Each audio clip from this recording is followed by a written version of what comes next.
सभी को नमस्कार और स्वागत है आपका हमारे चैनल पे। तो गुज्जर और राजपूत इनके आपस में जो इतिहास को लेकर बहस छिड़ी हुई है, उनको शायद ख़त्म करने का समय अब आ चुका है, क्योंकि मेरे साथ चरण सिंह जी है और उन्होंने मुझे बुक दिखाई जिसमें लिखा हुआ है गुज्जरों का संक्षिप्त इतिहास। ये गुज्जर और एक उनके पास एक डायरी भी है छोटी सी जो उन्होंने खुद लिखी हुई है। तो बताया कि वो कि जो पृथ्वीराज पे जो लड़ाई चल रही है तो उनके बारे में अब चरण सिंह जी ही बताएंगे। नमस्कार जी। नमस्कार जी। तो क्या कहना चाहते हैं आप, जो गुज्जर और राजपूत जो आपस में लड़ रहे हैं? पहली बात तो आप लोगों का बहुत बहुत धन्यवाद, आपने हमें समय दिया, मौका दिया।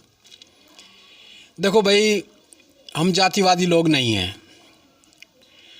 और जातिवाद बहुत नुकसान करता है देश को, समाज को। लेकिन जो तथ्यपरक बात है, जो सच्चाई है, वो हमेशा सच्चाई रहेगी।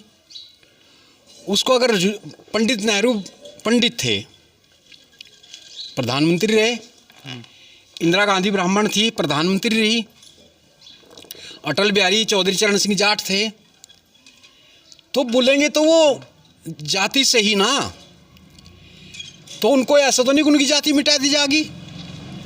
अब पृथ्वीराज चौहान साहब गुर्जर थे तो उनको बोला तो गुर्जर ही जाएगा, महापुरुष सबके लिए थे, लेकिन उनकी जाति गुर्जर थी।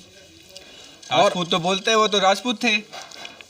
राजपूतों को भी अधिकार है ये बोलने का कि हमारे बाप वही हैं, पृथ्वीराज चौहान साहब, क्योंकि गुर्जर और राजपूत मूलतः एक ही हैं और एक ही बाप की संतान है, लेकिन माता अलग अलग हैं। ये कैसे, कुछ समझ सा नहीं आया। ये समझा दिया जाएगा। दरअसल हुआ क्या, एक वो हैं राजा मोहम्मद अनवर खां जंजुआ, पाकिस्तान में, लेखक तारीख़ राजपूत, उन राजपूतों का इतिहास लिखा वहाँ। तो हमारे ताया साहब है राणा लेसन चौहान साहब, उनने गुजरों का इतिहास लिखा। तो उन्होंने वो राजपूतों का इतिहास जब पढ़ा, जंजुआ साहब का लिखा हुआ, तो उन्हें बड़ी वो हुई भाई यार, इनने गलत चीज़ कैसे लिख दी। तो उन्होंने एक चिट्ठी लिखी राजपूतों के नाम। उन्होंने कहा, सेवा में श्रीमान राजा साहब आदाब, उसके नाम। मैंने प्रश्न किया था 1192 से पहले का कोई हवाला दें जहां राजपूत जाति का वर्णन आया हो। आपने यूं ही हेवन सांग नाम लिख दिया है, चीन का यात्री है। इसके यात्रा लेख का अनुवाद वाटर्स ने किया है। किसी जगह राजपूत का वर्णन नहीं है, बल्कि वह लिखता है गुर्जर राज्य की राजधानी भीनमाल है। यहाँ का राजा 18 वर्षीय युवक है जो बहुत बुद्धिमान है, बौद्ध धर्म का अनुयायी है, मूलतः क्षत्रिय है। हेवन सांग महाराजा हर्ष के दरबार में आया था। हर्ष का मंत्री बाण भट्ट अपनी पुस्तक हर्ष चरित्र में लिखता है कि हर्ष के बाप प्रभाकर वर्धन ने भीनमाल के गुर्जरों की नींद भंग कर दी थी।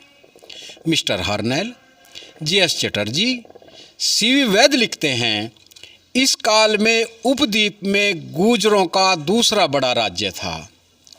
आपने अलबरूनी का वर्णन किया है। इसकी किताब 2 खंडों में है, जिसका अनुवाद ईसी सचाऊ ने किया है। किसी जगह राजपूत का वर्णन नहीं है। वह लिखते हैं, गुजरात का मुख्य नगर नारायण है, जो मुल्तान से पूरब में 250 मील और मथुरा से पश्चिम में 200 मील है। निसंदेह इतिहासकार इसे चौहानों का गुजरात मानते हैं। नारायण उजड़ गया तो सन 1108 ईस्वी में इसके खंडरों पर अजमेर बसाया गया। ध्यान रहे, अजमेर के पास नारायण नाम का गांव आज भी स्थित है। महमूद गजनवी के काल में दिल्ली और अजमेर के शहर नहीं थे। अलबरूनी ने किसी दूसरे गुजरात का वर्णन नहीं किया। आपने माणक चंद चौहान और मोहम्मद बिन कासिम की लड़ाई का वर्णन किया है। मोहम्मद बिन कासिम राजस्थान में दाखिल नहीं हो पाया। माणक चंद महमूद गजनवी के काल का राजा था। इलियट और डॉसन ने history of India as told by its historian 13 भागों में लिखी है, जिसमें 7 अरब यात्रियों की पुस्तकों को अंश दिए हैं। किसी जगह राजपूत का वर्णन नहीं है, बल्कि वह लिखते हैं, मैं थोड़ा सा पढ़ कर बता दूं। कोई बात नहीं।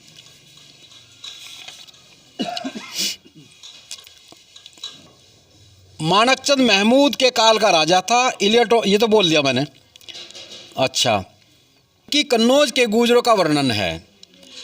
आरिफ मनहास साहब ने तारीख़ राजपूता में कन्नौज के राजाओं को गुर्जर लिखा है।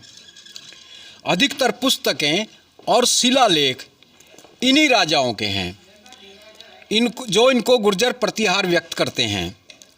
ध्यान रहे, प्रतिहार को आजकल पढ़ियार और प्रहार भी बोला जाता है। राजा साहब, मैंने तो आपसे ऐसे ही प्रश्न कर दिया था। वास्तव में 1192 से पहले महाद्वीप में कोई जाति राजपूत नहीं थी। उदयपुर चित्तौड़ के राणा साहब ने हरिश्चंद्र ओझा साहब को राजपूताना का इतिहास लिखने पर नियुक्त किया था। ये व्यक्ति बड़े विद्वान थे। इन्होंने 1926 ईस्वी में हिंदी भाषा में राजपूतों का इतिहास लिखा। पहला अध्याय भूगोल है। पहली लाइन में लिखते हैं कि गोंडवाना और तेलंगाना के ढंग पर अंग्रेजों ने राजपूताना नाम रखा।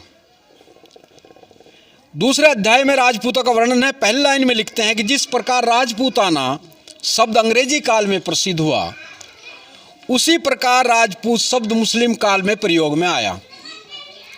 मुगलिया काल में या इससे कुछ पहले राजपूत जाति स्थापित हुई। अभी हाल में रायचंद पाकिस्तानी ने तारीख़ रेगिस्तान लिखी है। उसमें वे लिखते हैं कि रामायण या जैन ग्रंथों में या दूसरी प्राचीन पुस्तकों में राजपूत जाति का वर्णन नहीं है। राजपूत शब्द जाति के रूप में 1200 के बाद प्रयोग में आया। वास्तविकता यह है, 1200 के पश्चात प्राचीन राजाओं को राजपूत लिखने की प्रथा चल निकली। तो ब्रिटिश काल में रॉयल एशियाटिक सोसाइटी और आर्कोलॉजिकल डिपार्टमेंट स्थापित हुए। तो पुराने रिकॉर्ड सामने आए। पता चला कि सिंधु नदी गंगा नदी के बीच का क्षेत्र सदैव गुर्जर राजाओं से संबंधित रहा है। तो यूरोपियन इतिहासकारों ने सिद्धांत बनाया कि गुज्जर, हूण, सक्सिथियन जातियाँ 6ठी शताब्दी ईस्वी में बाहर से आई, आबू पर्वत पर हिंदू धर्म में सम्मिलित हो गई। बड़े परिवार वाले राजपूत कहलाए, घटिया परिवार वाले गुज्जर जाट अहीर कहलाए। यह थ्योरी आज तक पाकिस्तान के कॉलेज में पढ़ाई जा रही है। इस थ्योरी ने गुर्जरों और राजपूतों को गुमराह किया है।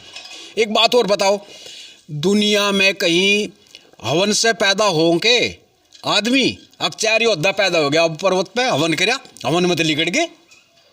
वो मंत्र तो आज भी होंगे, आज का हट दो फिर, आज कहीं 1000 पैदा कर दो मंत्र बोल के, मतलब एक गोले गड़ंग। बताया जाता है कि परशुराम ने बनाए थे शायद, है ना? जिसने भी, देखो मंत्र तो होंगे ना, वो परशुराम नहीं थे उस काल में। परशुराम तो राम के काल में और कृष्ण के काल में रहे हैं। ये तो अब की बात है, ये ज़्यादा लंबी बात नहीं है। तो उस काल में, इस काल में परशुराम नहीं थे। जिस काल की मैं बात कर रहा हूँ, पर्वत जो हवन यज्ञ हुआ, परशुराम नहीं थे उस टाइम पे। वो तो पहली बात है। इस थ्योरी ने गुर्जरों और राजपूतों को गुमराह किया है। राजपूत ने अजमेर में सिथियन राजपूत एसोसिएशन बनाई। 1927 ईस्वी में सकरगढ़ के मोहम्मद हसन शेख BA LLB ने, जब वह काली में विद्यार्थी था, एक 25 पृष्ठ की पुस्तक लिखी, जिसमें कहा गया यदि कोई गुर्जर लीडर राजपूत कहलाने लगे तो फिर भी मूलतः गुर्जर ही रहता है। 1943 ईस्वी में कन्हैया लाल मणिकलाल मुंशी साहब ने इंपीरियल गुर्जर्स किताब लिखी है। और फिर 1954 में ग्लोरी दैट वाज गुज्जर देश 2 भागों में लिखी है, जिसमें भाटी, जोहिया, चौहान, गहलोत, प्रतिहार, चंदेल, परमार, सोलंकी इत्यादि की आपसी रिश्तेदारियाँ, शिलालेख, विदेशी पुस्तकों के और यात्रियों के हवाले देकर सबको गुर्जर नाम से किताब में लिखा है। 1956 ईस्वी में गुर्जर इतिहास लिखा गया, जिसकी भूमिका ठाकुर यशपाल राजपूत M.A. हिस्ट्री ने लिखी और वर्णन, देखो राजपूत लिख रहे हैं, और वर्णन किया कि पश्चिमी हिंदुस्तान का राज्य सदैव गुर्जरों से संबंधित रहा है। इन गुर्जरों के कुछ परिवार मध्यकाल में राजपूत कहलाए। राजपूत कह रहे हैं इस बात को। 1956 ईस्वी में वैजनाथपुरी साहब ने गुर्जर प्रतिहार थीसिस लिखकर ऑक्सफोर्ड यूनिवर्सिटी ब्रिटेन से डॉक्टरेट की उपाधि प्राप्त की। सैयद अबू जफर नदवी ने उर्दू में तारीख़ गुजरात लिखी, जिसमें उसने चावड़ा, तोमर, सोलंकी, परमार, गहलोत, परिहार और चौहानों को गुर्जर लिखा है। अब मैं 2 उल्लेख देता हूँ।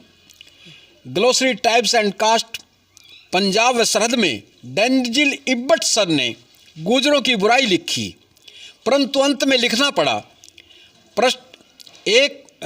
भाग 1 पृष्ठ 36 पर नई खोज ने सिद्ध कर दिया है कि प्रतिहार, पढ़ियार अथवा प्रहार वास्तव में गुर्जरों का एक गोत्र है, और यह वास्तविकता इस विश्वास को दृढ़ करती है कि शेष तीनों अग्निकुल परिवार सोलंकी, पंवार, चौहान भी गुर्जर ही थे, और तोमर भी गुर्जरों का ही कबीला था।